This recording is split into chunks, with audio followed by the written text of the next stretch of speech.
వచ్చేస్తున్నాడు మా yellow BO లాభో.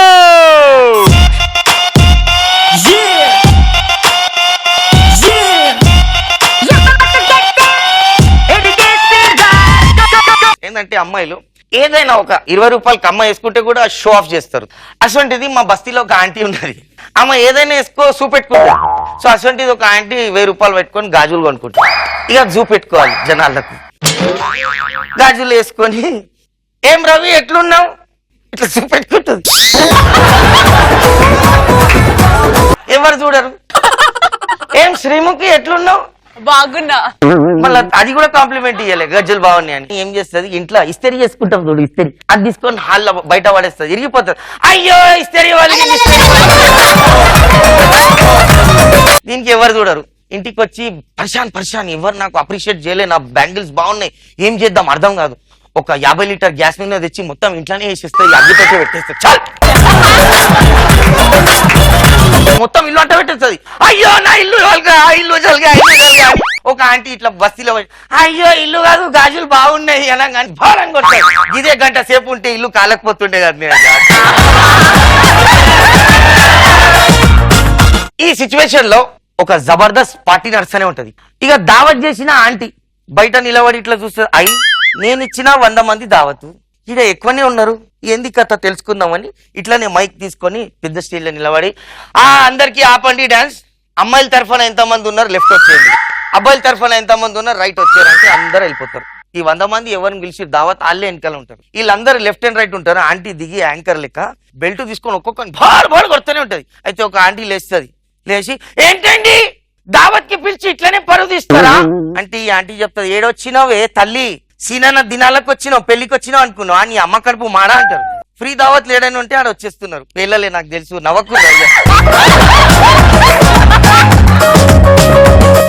ఈ సిచ్యువేషన్ లా కొంతమంది స్టూడెంట్స్ ఉంటారు, చాలా డేంజర్ ఉంటారు. అలా నాలుకలు చాలా టైట్ ఉంటాయి, చెప్పిన నిజాలు అయితే. నాలుక మీద పుట్టుమచ్చలు ఉంటాయి, పెట్టుకుంటారు ఇట్లా తర్. ఒక టీచర్ ఊకే కొడుతూనే ఉంటే మన రవి లెక్క ఒక పోరడు ఉంటాడు, రవి అనుకో, అంటాడు అరే ఇదేంద్రా బాయ్ ఊకే కొడుతుంది, చదివితే కొడుతుంది చదవకపోతే కొడుతుంది, ఉస్కే హాతా తుడిజావు అనగానే నెక్స్ట్ డే చేతులు ఇరిగిపోయినాయి. ఈడు డిమ్ అరే నేను చెప్పంగానే ఎట్లా అయింది. మళ్ళా మ్యాథ్స్ సార్ ఉన్నాడు సుదర్శన్, ఆడైతే కాళ్ళతోనే తంతున్నాను, కాళ్ళు ఇరిగిపోవాలంటే నెక్స్ట్ డే ఆయన కాళ్ళు కూడా ఇరిగిపోయినాయి. రవి నాలుక పవర్ఫుల్ ఉన్నది అమ్మో. ఇక ఈయన మళ్ళీ నాకంటాడు అరే లోబో మా నాయన కూడా టార్చరింగ్ చేస్తుండ్రు, ఆ పొద్దున్న స్టార్స్ సాయంత్రం మూన్ చూపెడుతుడు, ఆయన కూడా చచ్చిపోవాలంట. పొద్దున్న లేవగానే నాయన కళ్ళ ముందే ఉంటాడు. అయితే ఏమంటాడు, ఏం డాడీ నువ్వు ఈయనే ఉన్నావు ఏం కాలేదా అంటాడు.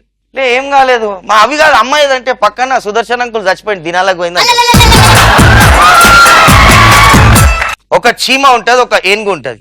చీమ ఏనుగుకు ఫోన్ చేసి పిలిచింది, అరే ఏనుగు నువ్వు హైటెక్ సిటీకి రా, నేను ఆడ నిలబడుతున్నా అని చీమ ఏనుగుకు చెప్పింది. బేగంపేట వచ్చింది, అక్కడ నుంచి ముంగట రాలేదు, ఎందుకు చెప్పండి.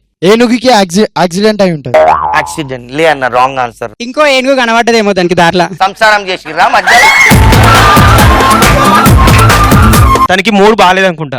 మళ్ళా 3 బాగాలేకపోతే బేగంపేట వరకు అయ్య జాగిరి కోసం వచ్చింది. అయితే ఇప్పుడు మేమందరం ఓడిపోయాం, నువ్వే చెప్పేసాయి. ఈ నెల ఏ నెల నడుస్తుంది? మే మే మే ఎట్లుండే ఎండలు? సూపర్. రాత్రి కదా వచ్చింది, రాత్రి కదా. అరే గర్దన్ మీద కొడతా నేను, ఇంకా చెప్పాలి ఆగు. మహేష్ ఆడ ఆన్సర్ చెప్పేసిండ్రా.